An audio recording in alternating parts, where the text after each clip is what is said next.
Um, on that, we might just get started and yeah, moving right along.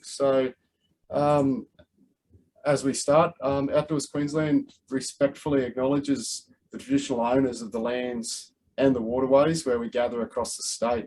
We pay respect to elders past, present and emerging, and acknowledge the important roles that Aboriginal and Torres Strait Islander peoples have played on the land, sky and waterways used for outdoor activities in the past and continue to play on in those outdoor spaces and places. I'm in Brisbane, or Meanjin, on Yagara country, which is a place of the Jagera and Turrbal peoples. If you'd like to, you can pop in the chat the place and the country you're joining from today as well. Outdoors Queensland also acknowledges the funding that's provided by the Queensland Government to support outdoor activities across the state, and that includes funding for Outdoors Queensland, but more broadly, the funding right across the state and the work that government departments and ministers do in relation to outdoor activities, including sport and rec, who are within Department of Tourism, Innovation and Sport. So welcome to today's session of Coffee and Conversation. My name's Dom Courtney. I'm the Executive Officer of Outdoors Queensland. Our Operations Manager, Mark Squires, is my co-host for today's session. Hey, mate. And I should take the opportunity to thank Mark for all the work that he does as well, often behind the scenes, but sometimes I like to put him in the spotlight as well and say thank you just to embarrass him.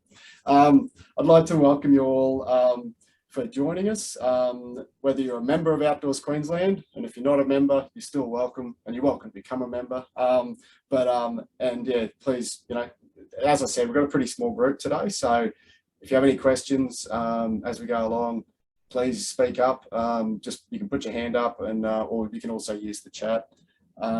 We will put the recording of the sessions on our website. We also send a copy of the transcript of the chat out afterwards as well. So yeah, please, as we go along, please, it's not about me droning on. So feel free to contribute as we go along. This is our sixth scheduled episode of Coffee and Conversation for 2022. And as you're probably all aware, it's the 1st of April. But given the last couple of years and the start we've had to 22, I'm just going to ask if we can all agree not to pull any April Fool's Day pranks in this session. I don't think I have the emotional reserves to deal with it at the moment if you're pranking me. So let's just give that one a rest for this session. I think you've only got 55 minutes left of the morning of April Fool's Day anyway, so let's not go there during this session, if that's okay. If you agree to that, I'll agree not to do it too. Little bit of an agenda there. So a few opportunities there and some announcements to go through. And then also, of course, a bit of information about funding and consultation and some COVID related matters, which has been a hot topic, as you all know, I'm sure. So I just saw in the chat, Andrew was going to post a prank that the Queensland Government's announced a support package for outdoor ed venues. That would be a terrible prank to do to me right now, mate, but yeah, it would have probably sucked me in. We will come to that later on in relation to the COVID stuff. So, yeah.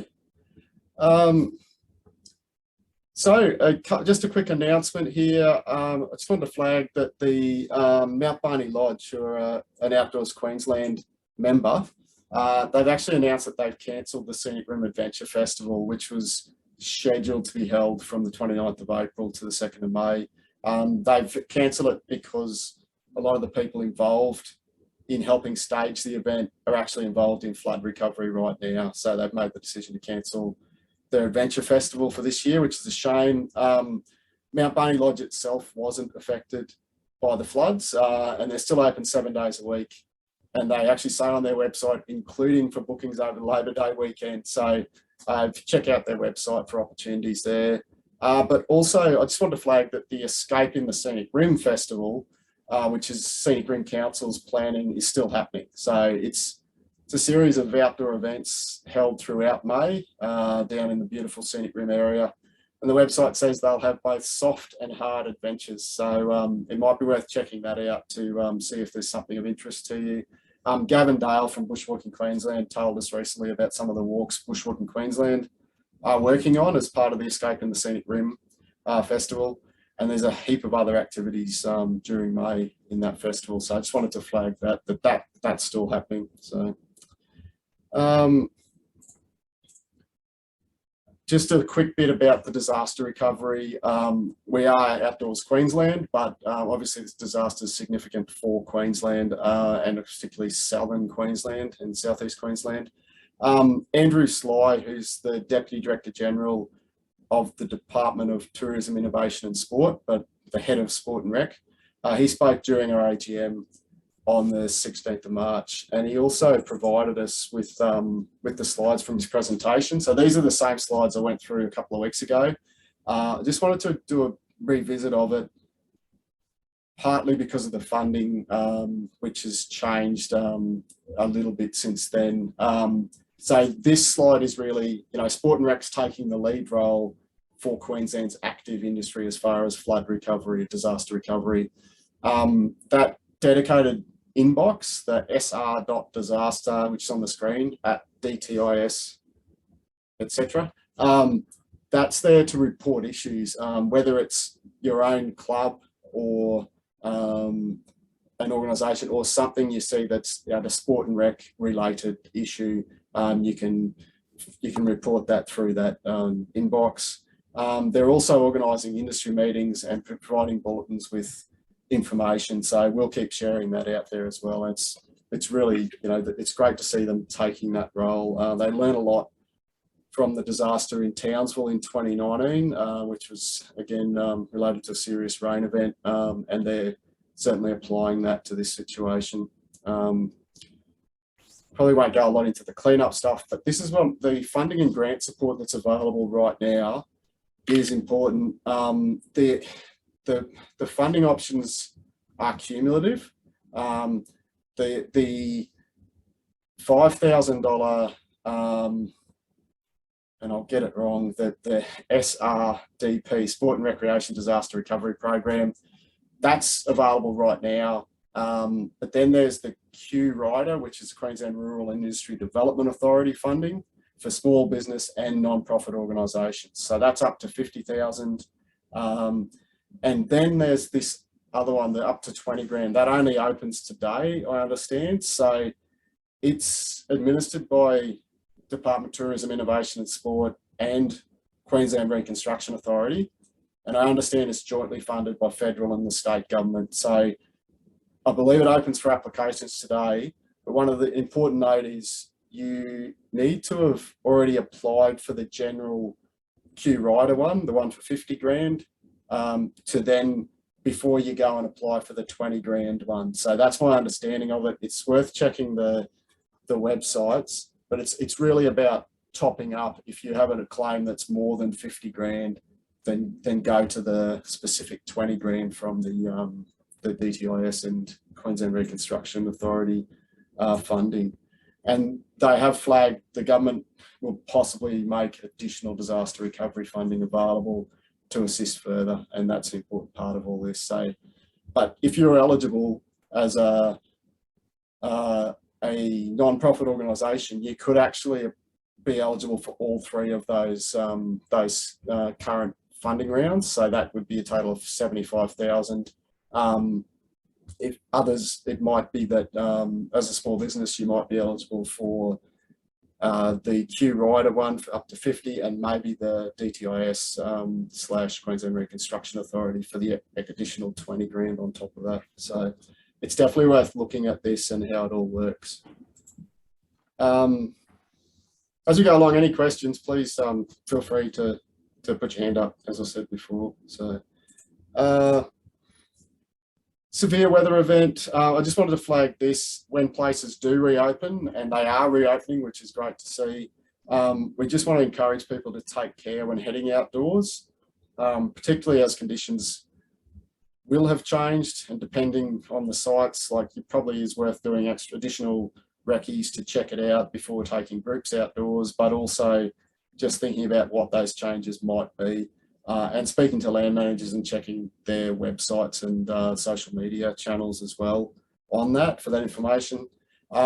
We've also been encouraging people to support outdoor organisations, clubs, etc., whether it's by donating to Relief, but also booking future experiences and sharing social media content so people understand which organisations are up and running already, and getting involved in the process. So just wanted to flag that too, that you can support different organisations from home, even if they're not up and running yet. But it's also a way of just sharing when they are up and running so others know it. So particularly people, there's a bit of a thing, people like us do things like us. So if they understand what you're doing, then I think it's a good opportunity for other people to understand what clubs that you're interested in are doing.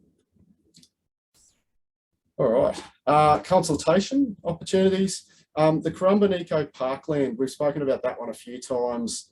It's a significant development that's going on in the Gold Coast down at Currumbin by the Queensland government.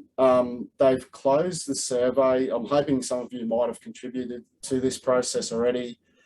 They've drawn on their website, they say this development, to give examples of similar types of development, they point to the Daisy Hill Conservation Park and Oxley Creek Common, which are significant outdoor spaces. So this is a big development that's going on at the moment. They've put up a summary of the results of the community survey on the website, which is really quite interesting if you're into that sort of thing. But it shows what will shape the development of this space. So yeah, it's certainly, there's been a lot of calls for outdoor activities, including outdoor learning spaces and nature play spaces in there, which is great to see. So yeah, and there's also obviously some sporting opportunities in there, and other sort of community facilities. So yeah, if anyone has any other community consultation opportunities, any that is particularly relevant to outdoor activities, please feel free to send them through anytime. That's the sort of stuff we like to promote. Another quick one, this is a development opportunity, particularly for clubs. Sport and Rec have got this free online workshop for member protection information officer training. There's a link there to their, it's an Eventbrite registration one. We put it up as a news story earlier in the week, I think it was. So it's all about risk management and proactive education and training. So it's about education and skills to navigate issues and reduce risks of harm to stakeholders. So spaces are limited. So, and it's the 20th of April, as you can see on the screen there. So it does have some prerequisite training modules that you need to do before the session. So it's worth checking it out. And there's more info on that one on our website. And I think Mark's probably about to share that link. I'm not sure if you've got that one, mate. But yeah, we can provide more info on that as well. This one is just a little research story that Mark shared in the last week. It's on our website and also our social media channels. And it was a research into people's walking speed and their health. And I wanted to highlight it partly to emphasise the breadth of our resources that we make available through Outdoors Queensland, but also partly because I actually happen to be a fast walker. So this research actually appeals to my biases, because it actually says people who walk fast live up to 20 years longer than those who walk slowly. And it goes on with a whole lot of really interesting information. I found it interesting, so just wanted to flag that one. It talks a lot about the active aging and what it all means for it. So yeah, I thought that one was an interesting one. And it comes from, I think it was at the University of Sydney School of Medicine. So yeah, I just wanted to flag that one. There's heaps of information on our website, including that story. So thanks, Mark, for doing that one. Moving right along, COVID, good old COVID. So as I said last session, the roadmap for a COVID safe future seems to have been retired. So the public health and social measures infographic was updated on the 4th of March, and they still got that new normal along the bottom. So it's the same as what was in the old roadmap, which I've blown up there because it is important. And they're things, and I've said this for the last few sessions, you know, the physical distancing, the mask wearing, hand hygiene, staying home when sick, and that's staying home when sick, even if you are very important and busy. It's an important thing to keep everyone else safe and for you to recover well. Use of the Check in Queensland app when required, vaccinations, and also testing if you've got symptoms. So yeah, just wanted to flag that. So Andrew mentioned this earlier in the chat about the impacts of the back to school plan on outdoor operators. We've written to the Premier and the Minister of Education about the impacts on outdoor operators. I know there's a lot of words on that screen. I try to make them image based, but I just want to say a big thanks to everyone who provided info that for our survey. We use that in our request to government for financial support. So thank you for that. We have been advised the Minister for Education will be responsible for providing us with a response. The big part of this is ensuring that government understands the impacts and reacts appropriately. So we'll keep you informed once we have a formal response to our letter. I'm hoping it'll be a positive response, and we'll just see where we get to on that. I know that it's been brought up a couple of times by opposition members in Parliament with the Minister. I know a lot of people have written to the Minister as well. And I think our letter is again about making a formal request to see where we can go with that. So yeah, we haven't shared that letter on our website and that, because we're waiting for a response from the government before we go there. So we're trying to deal with it, give them a chance to respond. Once we've got a response, then we'll see where we go from there. Hopefully it'll be a positive response. I just saw Andrew's comment saying that the Minister has been writing to other MPs saying schools can just reschedule. Yeah, we made a point in our letter to address that point. It isn't just a matter of rescheduling. Term 1 of every year is the busiest time of year for camp operators. We know that. It's that's not a, you know, and it's not just a matter of rescheduling, and, you know, rescheduling also means you can't necessarily take other bookings for other times of the year. So it's still a direct impact on financial, on the revenue that we have. So yeah, it's not as simple as just rescheduling. And schools aren't always able to reschedule. We have windows of opportunity within the school year. So it's really a little bit simplistic to say that. We understand the government made the decision for the health and wellbeing of students and staff, but we also want to just make sure that it's understood the impacts of that decision. Any questions, comments on that one? Nope. As I say, we'll keep you informed. Moving along, we've sort of flagged this. There haven't been changes since the 4th of March to the public health and social measures, but I think it's worth going through what has changed in the last month or so. We've had certainly a lot of impact for our sector. So, but the actual rules have changed a little bit in the last month or so. So, as it says on the screen there, this is straight from the government website. I just screenshot it. So, the density limits on venues and events were removed on the 4th of March. Again, the school students not required to provide proof of vaccination when attending school activities such as excursions, etc. So that's an important point, but there are other parts of that where it changes. So these are the rules under the public health measures, so that should be remembered. But the big part that changes really for particularly outdoor education facilities.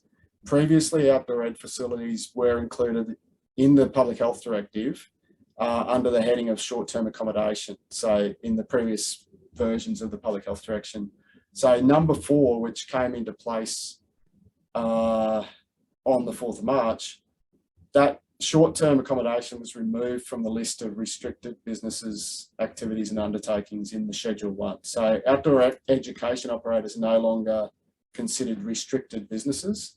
So the restrictions like occupant density requirements just don't apply anymore. So that's an important development. It doesn't mean it's all bets are off, but it does mean some of the specific directions don't apply to outdoor education anymore. So that's how that fits. It still has other requirements that you have to apply, just like any other business in the state. But that's an important piece there that we need to emphasise.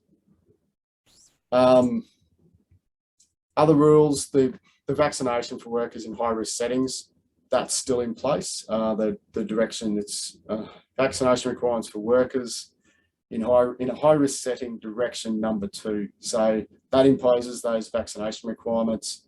It includes schools and outdoor education facilities, outside school hour care, vacation care, kindies, early childhood settings and family daycare programs, so providers. So that covers it. It applies for whether it's public, private, non-government sectors. So it's quite broad, and there's also a lot more information on that Queensland Health website there, which is probably worth having a look at. Any questions on any of this? Please speak up. I'm just checking the chat.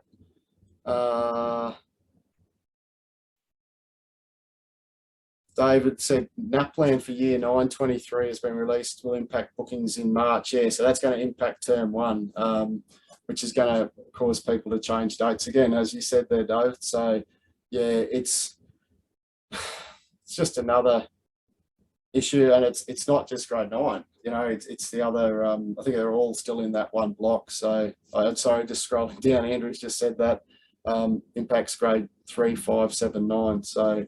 It is going to have an impact, and I guess it's about what bookings schools are going to make and change for that time early next year.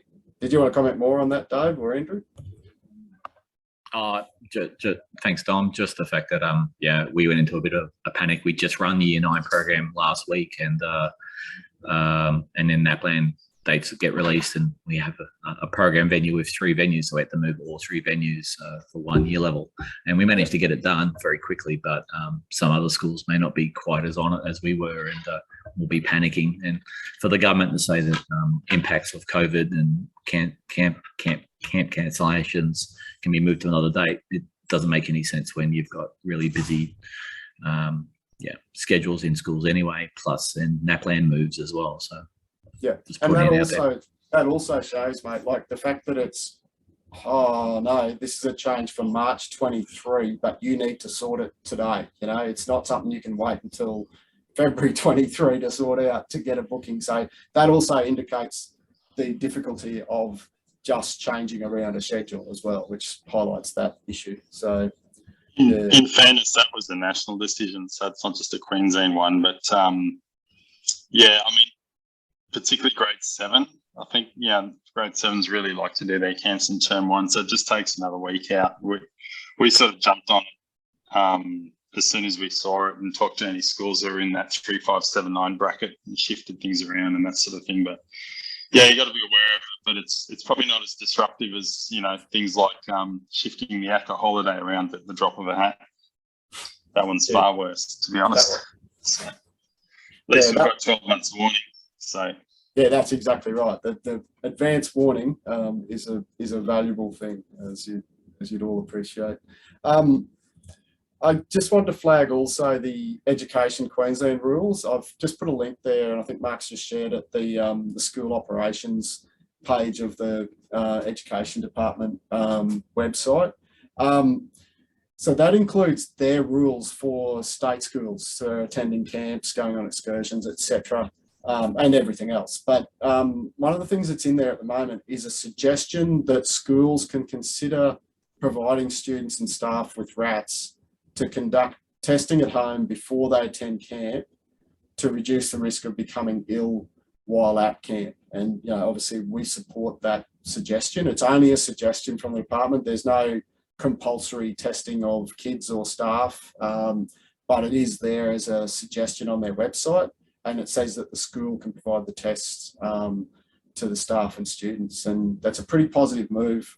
So I shouldn't say positive, it's a good move for as far as trying to manage that risk of people becoming ill while at camp.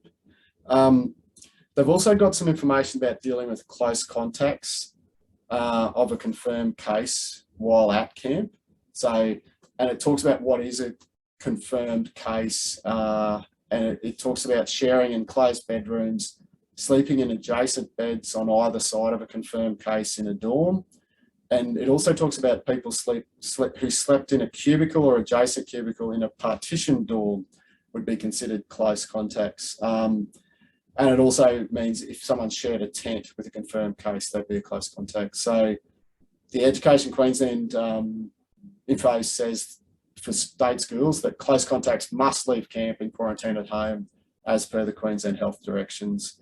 But if you're not a close contact, you can continue attending the camp. So or students or staff. So, and the other one in there too, which is about the, there was an announcement about people who've had COVID.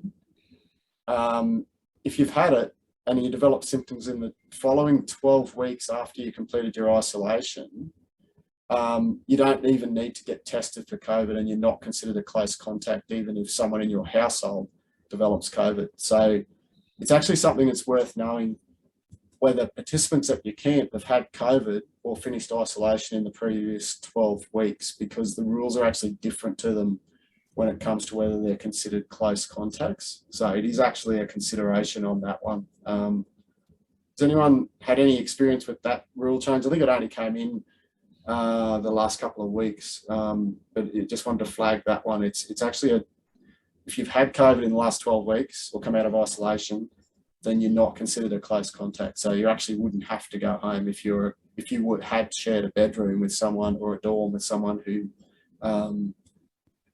tested positive. That was updated on the website on Monday, and it kind of hit the news on Wednesday morning, I think, and they only really officially announced it in the press conference this morning at 9 o'clock. So it's probably it's funny too early to know the impact, but it's an interesting one. It's a funny one because it was on their website earlier in the week, but like you say, it didn't really. I think it got I saw something on the ABC, I think on Wednesday. So but it is a change, but it also means you need to know that information before, just packing off a kid. The school sends the kid home, and then the parents say, "Hang on, they had COVID 8 weeks ago.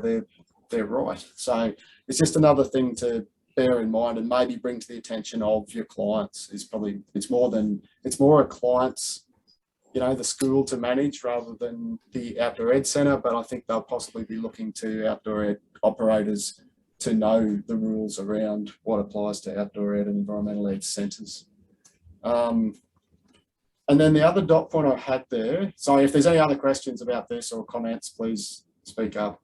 But I just had one there about the land manager, specific land manager, landowner or club rules. So some organisations are actually enforcing stricter rules than what's in place under the public health directions. And it might be about protecting vulnerable staff or vulnerable communities. It might be to reassure their participants or their members that they're taking all reasonable measures for their protection. So I think it's important to understand what rules apply to whatever places you're looking to take a group or even yourself to go and conduct outdoor activities. Understand the rules. It's just like any responsible use of any outdoor space. But I think it's also about understanding whether you can comply with those rules, or maybe you go elsewhere, do your activity elsewhere, or maybe it's also, it could be have a conversation with them to understand exactly what's expected. So I just saw, so David, couple of comments, but the last one there, you said Moreton Island, proof of double vaccination for all visiting adults. Yeah, so that's so I understand that's in place for Minjerribah, as well as, I'm going to get the name from Morton Island wrong. I think it's McGulpin.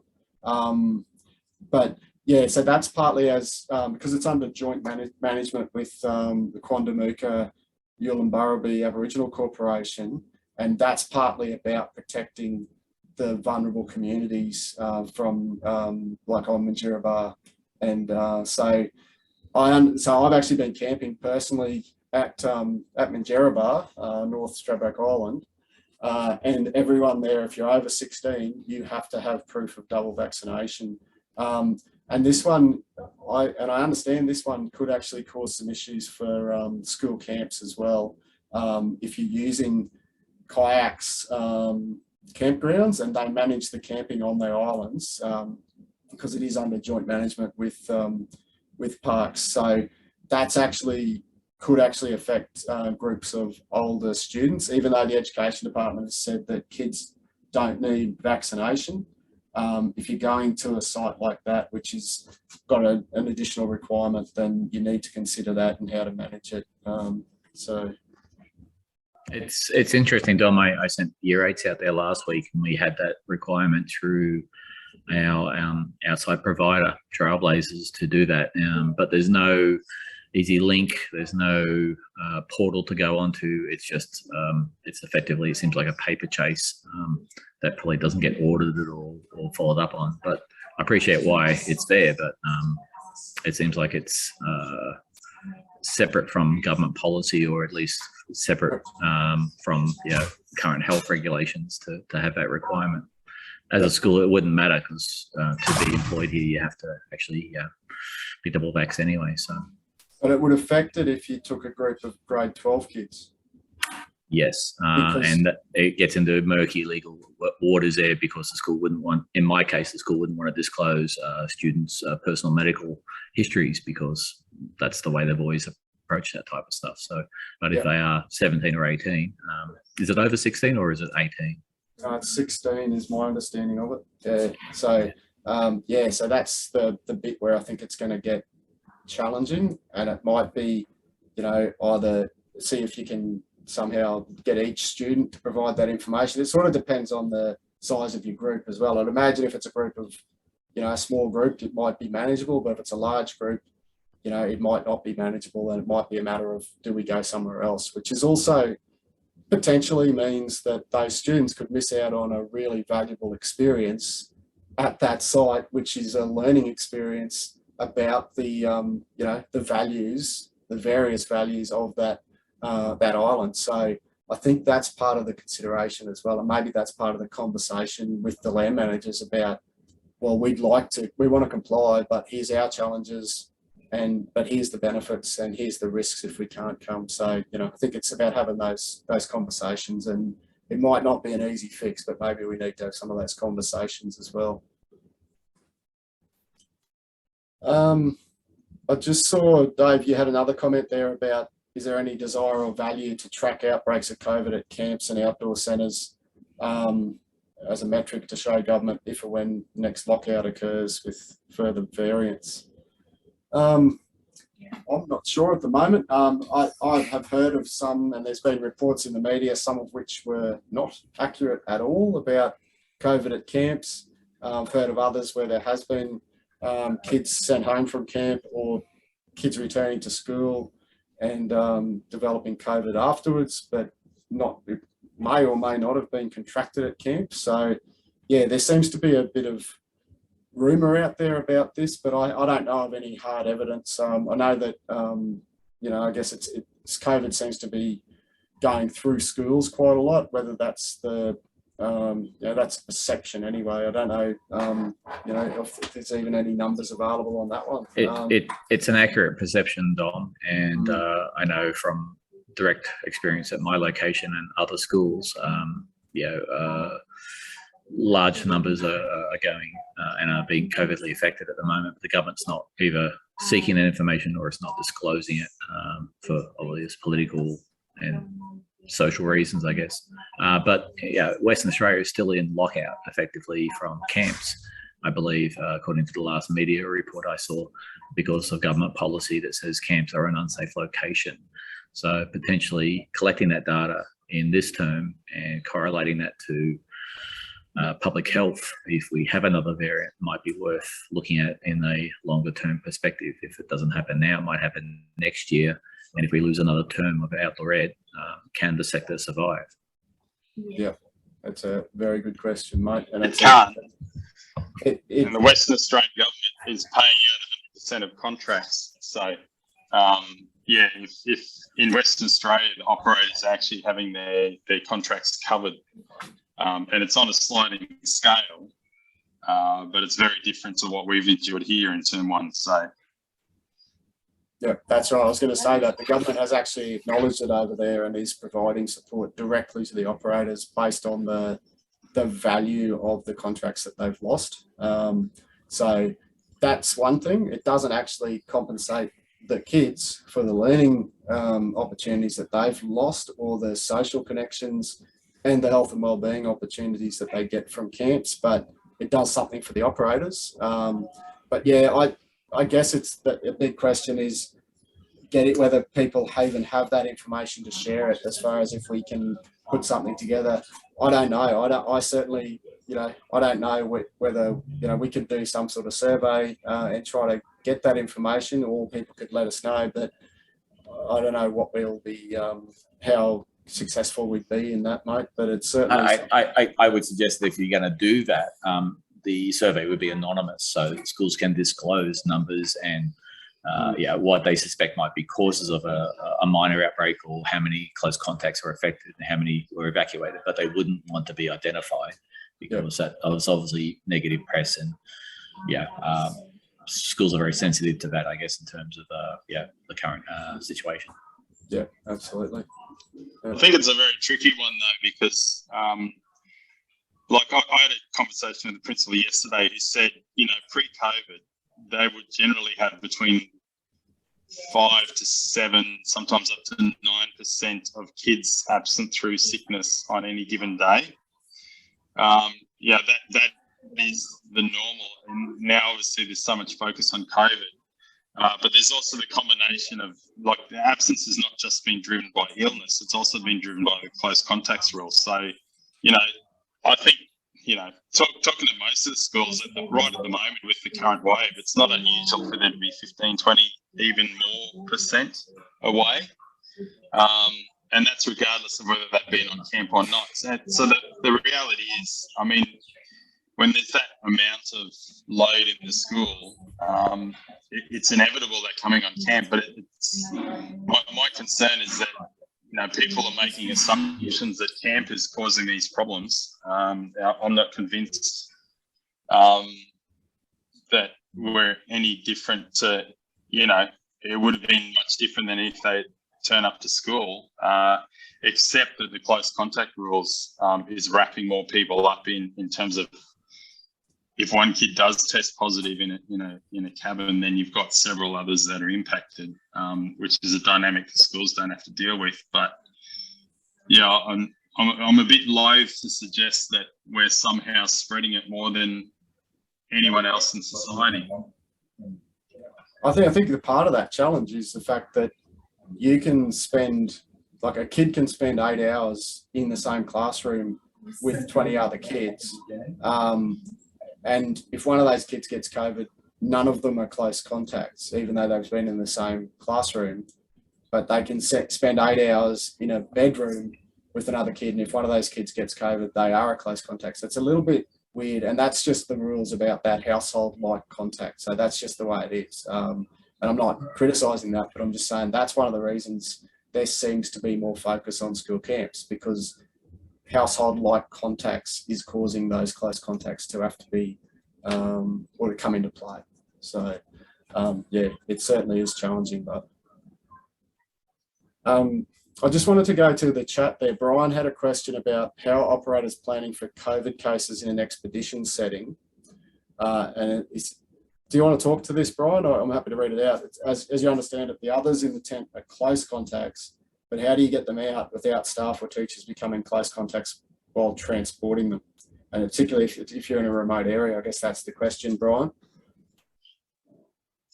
You only become a close contact in a household-like setting. So transporting someone is not a household-like setting, so you don't become one. Yeah, but the issue is that also you transport them with the appropriate, measures in place, wearing masks, having windows open, so you've got plenty of ventilation, those sort of things, which, but yeah, that's right. The close contact is still, as long as you're not staying overnight somewhere on your way back to their home, but you could also get the parents to come and pick them up if that's meet you somewhere, pick them up. So Bill, did you have a comment on that? Yes, look, I mean, we get it really sort of focused on the minutiae of this, but in terms of moving the industry forward, what the state government is doing is contrary to, what was decided at National Cabinet, which is, there is a COVID normal. And the absurdity of applying a lot of these rules to outdoor events in particular just needs some intelligent discussion with the state government, because I'm sitting here, I'm looking at events that we're planning for 2 years out. And none of this conversation has given me any faith in an event that we're planning for 2 years out, because this affects everything. It affects our ability to insure things. You cannot get event cancellation insurance. And we're not going to get it in Queensland, even if it becomes available everywhere else, while the government constantly changes rules. And the cost of all of this, the management time, in addition to the opportunity cost of lost bookings and the like, is running to the hundreds of millions of dollars. And hopefully, Dom, Mark, you can have an intelligent discussion with the state government to say, hey, listen, this is actually not just killing operations now, but is having an adverse effect on operations that are 2 or 3 years away. And that's my real concern on all this. Yeah, it's a good point. It is certainly, so a lot of this stuff, as you said, is that minutia. It's the, realistically, outdoor activities in general, they haven't been considered restricted activities since the middle of last year. So as far as going and doing an outdoor activity in general, like whether it's a bushwalk, etc., it has been COVID normal with those, those restrictions that we talk about, or the measures that we talk about as the COVID normal. But it's the difficulty has been in the outdoor education space, particularly because of the accommodation aspects of it, the indoor aspects. So it's the indoor aspects of outdoor activities that has been challenging, but also the tourism side of things has still been challenging because they are still within some of those restrictions. And this is the thing that is having an economic impact as well. And I've spoken to people in tourism regularly about this, and it is certainly, I know it is in the minds of government, but I think they're still trying to work out how to actually navigate it successfully. And I agree with you, the changes in the protocols, the rules, the laws about this is having such terrible impacts on it. So I'll give you another example. Outdoors Queensland has been running a program called Great Getaways Queensland, which is about camps for people over 55. And we have struggled to get people to come along to our camps, even though they're fully allowed under all of the public health directions. And we wouldn't do it if they weren't. But it's partly that whole thing of, I'm not sure that'll be allowed by the time that camp is actually being held. And we're getting that personally, as an organisation, we're trying to deal with that as well as trying to assist everyone else in the industry, because those camps are actually about getting more people active who are older and getting them into outdoor activities, giving them a taste of some of the wonderful activities that they can do. So yeah, completely take your point about the certainty that would overcome some of, and the volatility, that's the other part, the constant change is so disruptive. Well, what the Queensland government needs to also understand is, if you're running an event where you're expecting to bring people in from overseas, you need 18 months, 2 years lead time to get that event onto the schedule of offerings of travel agents overseas.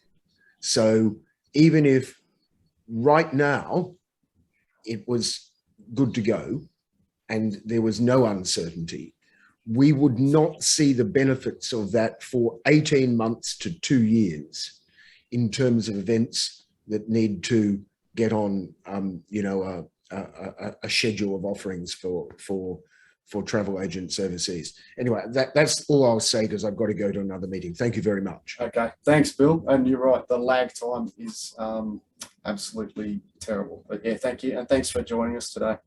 Appreciate it. Anyway, you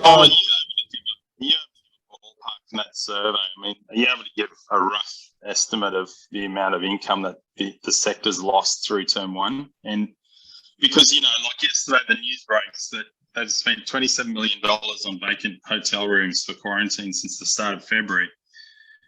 Like, those have been paid to big international hotel chains. And like our industry, our sector is basically Queensland born and bred, not-for-profits, all that sort of thing. And we're not getting any, it's just a sort of lofty wave of, schools can just reschedule. There's no attempt to actually grapple with what is a huge impact, and we're staring down the barrel of it going into term two. And like, I think it's legitimate that a lot of operators just won't come back from that. Yeah, absolutely, and we've made that point, mate.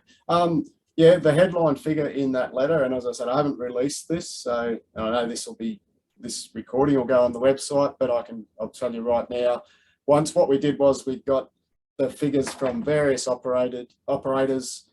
Then we sort of applied it to what it looks like across the state. If you say, there's approximately 125 outdoor and environmental ed centres across the state. 25 of them Department of Education or government run. So I sort of took them out of the calculations. So if you're working on about 100 centres, based on the information we had, extrapolating it out, it came to from operational expenditure that was still incurred plus lost revenue came to approximately $55 million for term one after the suspension of camps. So that's the figure we put in the letter to the government. And some of the people who did the survey were larger operators, some of them are smaller operators. And I was actually happy to have that mix of the estimates of loss because it made it more realistic. It wasn't that we were just cherry picking the bigger operators and putting those numbers together. There were some in there that were relatively small, but it's still an important impact on even a smaller operator, and we acknowledge that. And we also, as I said, put in the letter that it's not as simple as just rebooking to another time. So we tried to make those points. We'll let you know once we have something back. But yeah, that's the sort of scope of the impact that that we found from the survey that we did. So, it's not a financial audit of everyone's losses. It's what was reported and what we did. So, yeah. And David's just pointed out that Victorian government, they've provided some funding for outdoor centres and camps. That theirs is a little bit different. New South Wales government's also provided some support for outdoor centres. But yeah, you're right. Queensland government hasn't yet, and we're hoping they will. And we just have to see what we get to on that. Well, Victoria's put $84 million into that program, which it's not a great package from the perspective of it's creating new events rather than really compensating for lost business. But New South Wales and Western Australia have attempted to do that, and I think that the Western Australia one is gold standard because it's a direct compensation for income lost. That's right. Yeah, the New South Wales it was developed in consultation with the industry, and you can see that because it makes sense.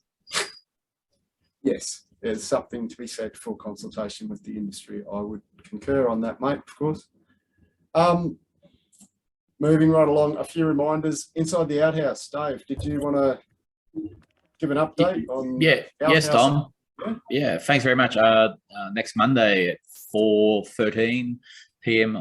Queensland time and 5:13 everywhere else on the East Coast. We're going to talk about severe weather and the effects on programming and how it's been a really rough term for a lot of providers, centres and outdoor education programs. So come along if you can to talk with some of the industry people about floods and famine and fires.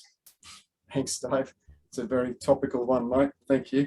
I hope it goes well. I'm going to try to join on Monday. I've struggled the last couple of sessions, but I'll see if I can get there. I just wanted to remind you there about the Outdoors Queensland resources that are available on our website, our e-bulletins. You should have received one this week.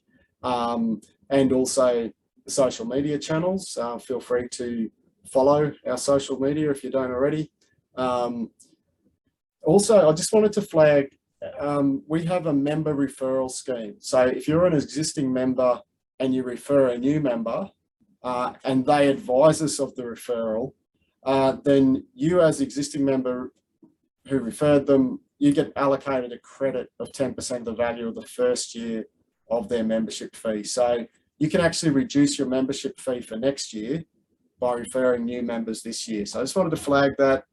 That's been in place since the middle of last year, but we haven't probably talked about it a lot. We put it in our bulletins, but I just wanted to flag that as an opportunity. So you can refer, you know, if it's an individual member and it's their membership's $100 a year, you'll get $10 off next year's membership. And that even goes for if you refer a large organisation, you'll get 10% of their membership credited towards your membership for next year. So, and you can do it for multiple members if you refer them. So just wanted to flag that, just something to be aware of. So, change in frequency for coffee and conversation. I know you're all going to be either delighted or saddened to hear, but we've made a decision to reduce these sessions to monthly. So we're going to go to the first Friday of each month, starting, I guess, today. And this isn't an April Fool's joke. These sessions are important to us. And they're obviously important to you, the people who attend, but they also require a whole lot of preparation and occupy a good chunk of every week that we hold them for us, which actually sometimes interferes with us doing other stuff as well. So what we're looking at if we go to monthly is letting Mark and me actually get other things done, but also deliver quality coffee and conversation sessions every month. So we're looking at collating more information and reminders for the sessions, and also separately we're going to deliver some single topic forums once a month as well. So you might still see just as much of us, but it'll be in a slightly different setting. So we're going to have some single topic forums that are coming up as well. So we're actually going to do one of them on recovery post, for trail networks, and that's on the 26th of April. But our next one of these sessions will be on the Friday, the 6th of May, which is the first Friday of May.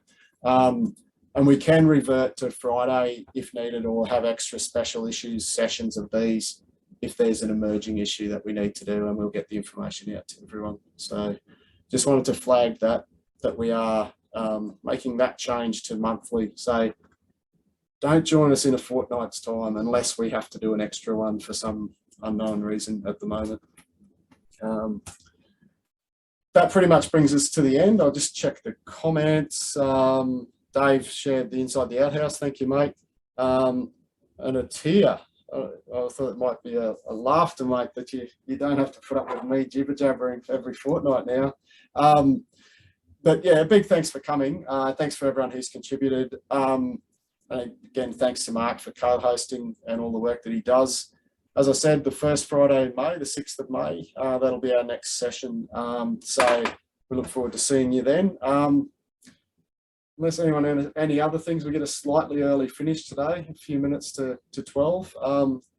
So no one else? Okay, I'll just sign off with look after yourselves, look after others, and look after the planet. Thanks again for coming, everyone.